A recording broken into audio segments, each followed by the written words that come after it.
You guys are loving the videos where I talk about 5 things or 6 things, whichever I feel like on the day, things that you should already know in game, but maybe you didn't already know them. So there's quite a lot of people going, holy crap, how did I not know this? And that's kind of the goal. I'm learning stuff while doing the videos too, so we're going to do another one because you guys are enjoying it so much. I can probably do this for quite a while, seeing as RuneScape's so old and there's so many things I could tell you about. It's easy content, you guys enjoy it, so let's make some more. If you enjoy the video, leave a like, sub to the channel if you're new, and let's go.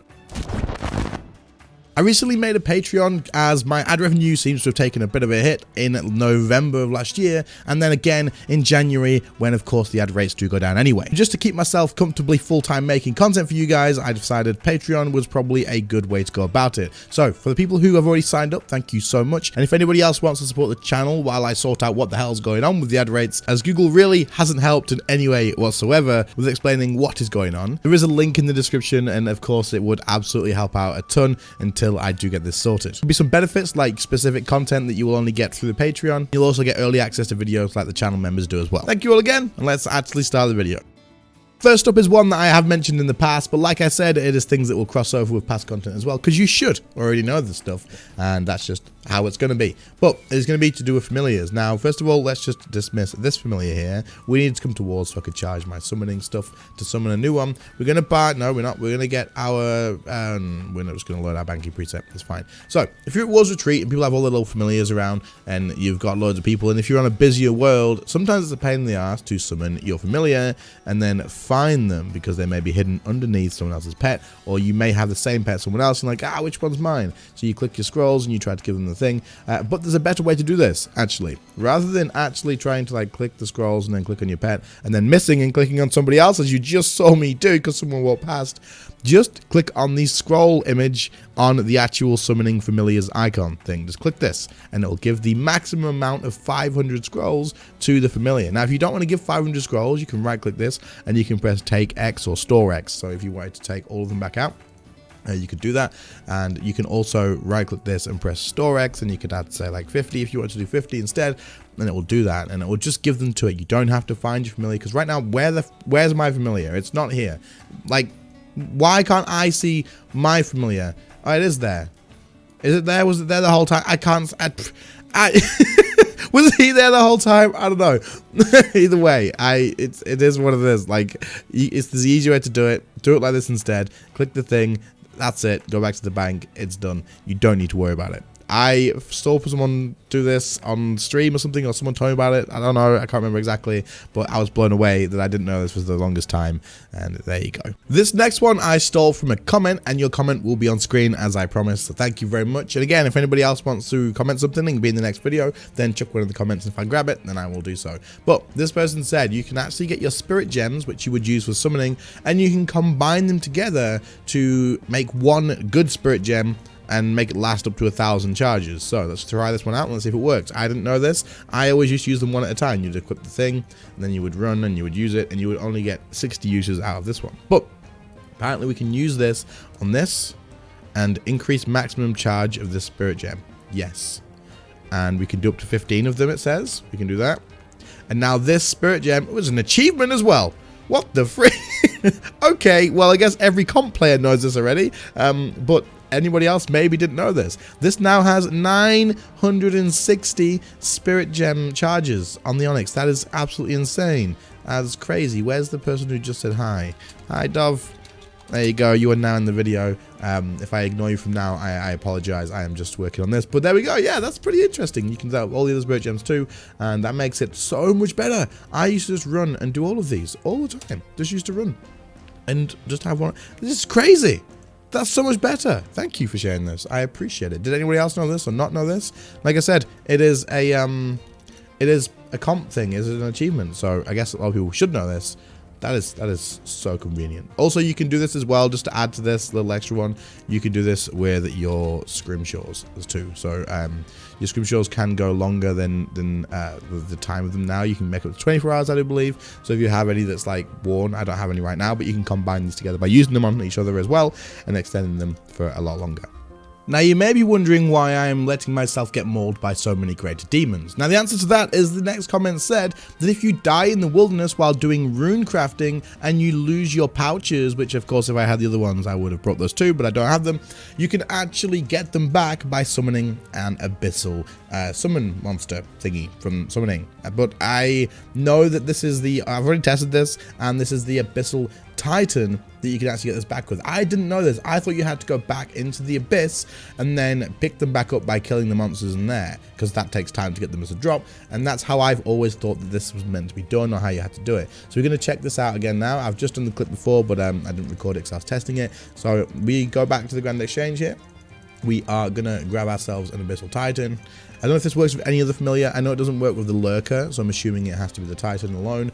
But if we summon this now, you're going to see that in there we have 2 of the rune pouches that we just lost. You don't have to go all the way back into the abyss and get them as the drops from the monsters or anything. You can just grab them back directly from here. Now, surprisingly, it remembers the durability of your pouches that you had as well. So this isn't like a fast way to repair these, but it is a fast way to get them back. If you are PK'd, if you die somehow, and you can lose them, that's just a fast way to get them back. If you have broken ones, this will not repair them though, so keep that in mind. Also, this will not work with the massive pouch, I believe, because you do get a lot of these. You can stack them up. You buy them, I think, from the Wizard's Tower, if I remember rightly from when I bought them in the past, and you can buy loads of these. This will still be lost on death, the actual massive one, but the rest of them you will be able to get back if you actually have them with you when you die. So keep that in mind. It's nice and freaking convenient. I had no idea about this, so thank you for sharing. Next up, we are going to be taking a look at our auras. Now, this is actually pretty interesting to me, and I am going to do this. I didn't know this until today, so hey, we found something new ourselves. Let's have a look. If you come into your aura thing, you can make favorites. Now, we already probably all know about the fact that you can make a favorite aura by clicking the little star here, and if I take my Madra off of the favorites, it disappears from there. I go back to combat, and I can put it back by clicking the star, and then it's nice and easy, right? You can do that. Now, we also probably all know that you can right-click down here, and you can activate the recent ones you've already used. So the recent auras that you use will be down here, I believe. It's either the favorites or the recent ones. I'm not 100% sure on this, to be fair. I think it's the recent used ones. I'm just going to assume it is that, because, yeah. But anyway, if it's not, it's the favorites anyway. But did you know that you can come to this little settings wheel here, and you can automatically extend your unfavorited or your favorited auras, and then you can pick by how much? I didn't know this. I didn't know this. Also, settings as well. You can have this in here so that you can have it so it opens the thing, your aura management, on favorites as well. Again, I didn't know this was a thing, and maybe I changed this one in the past. I don't know. But automatically extending your favorite auras, hell yes, I want that. That is exactly what I want. So then now, if as long as I have enough Viswax, whenever I use one of these auras, it will just extend it for me. I don't even have to worry about it. I can go down here, I can right click, I can press activate, and it will be extended automatically without me even thinking about it. Now, you will have to make sure you have the Viswax. If you're like me and you don't have the Viswax and you press right down here and then you activate it, it won't be extended, and it'll probably still activate it and you'll probably miss out. But as long as you know you've got the Viswax in the bank, then you don't even need to worry about this. This is convenient as hell. And I learned something new here, so let me know. Did you know this one too? Because I definitely didn't. Next up, we are just taking a good old stroll around to this part of the GE and then opening up our settings, because we don't actually need to go anywhere. If we go into controls, I don't know, guys. Go into controls, and then in here, there's actually some keybinds that you can set that are incredibly useful, and I use these as well, or some of them, and you don't have to use an action bar. Now, a lot of people will use the action bar, and I'll explain why. We're going to scroll all the way down past action bar, all the way down until we get to the bottom of it. Now, just before it says chat right here, you're going to see familiar action, which I've got bound for shift and V. I've got special attack for shift and 5. Target cycle or cycle target. I can't talk. Forwards is G, and then you've got the other ones here as well. You got your quick prayers, auto retaliate, action button, all of this sort of good stuff. Aerial. Your action button is like your button from Raksha or Karapak. Your familiar action is your familiar's special attack, so Calgarian Demon with the scroll. Your special attack is the weapon special attack, which you can bind if you wanted to in here, but you don't need to. So rather than use an actual action bar slot for this, you don't need to. You can just have it set to this. This is not the same as Essence of Finality, so you will have to have that bound still, but it means that your Staff of Armadil, which is not in the Essence of Finality, can be bound from this. Target cycle is incredibly useful for tab targeting, basically.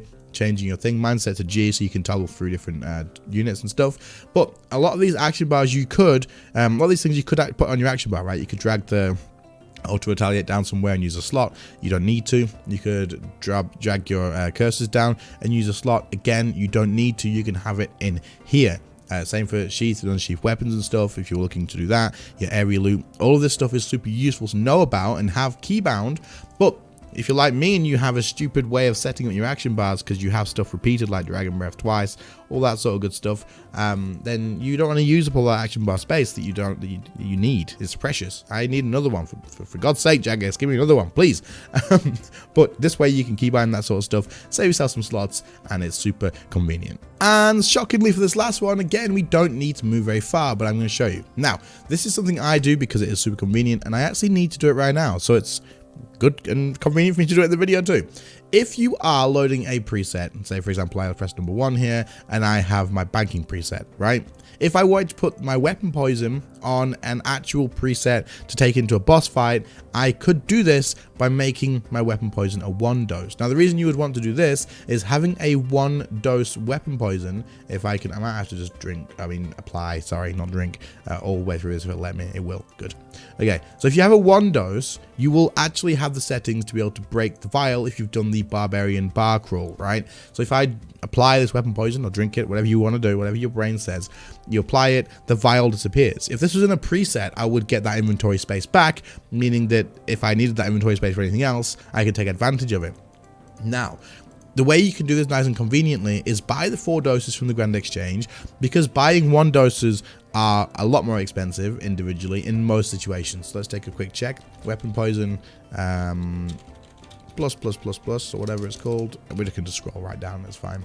If you look at the 1 doses, 9.7k. Look at the 4 doses, 38k. But of course, if you are going to buy 4 doses of these, you're going to be paying quite a bit more, for 48.7k instead of the, one second, the 38k for 1, right? So it makes sense to just buy the 4 doses and then decant them. So if you're going to buy these, let's say we've got them in the bank already, I'll just grab them.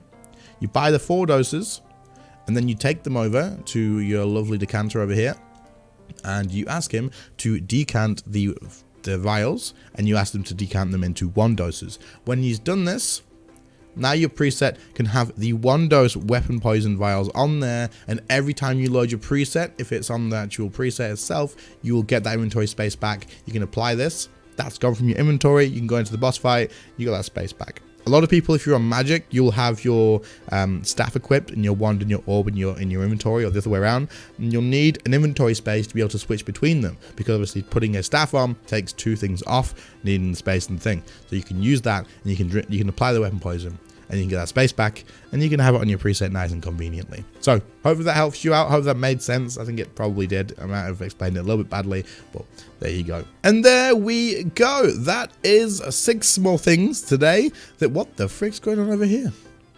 Okay, well then that's interesting. We're not going to go and interrupt that. 6 more things that you should have known about RuneScape 3, but maybe you didn't already know them. Is there anything in here that you didn't know about? If there was, let me know in the comments. I would like to know. And if you can think of any more and you would like them to be in the next video, like everybody else's was with the screenshot in this one, then let them be in the comments down below, and I will take the screenshots and share them there too. My brain is broken today.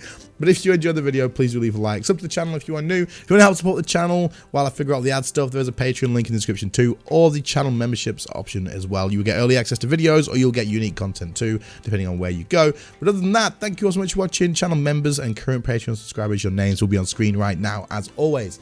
And other than that, I'll catch you all in the next one. See you later, guys. Bye.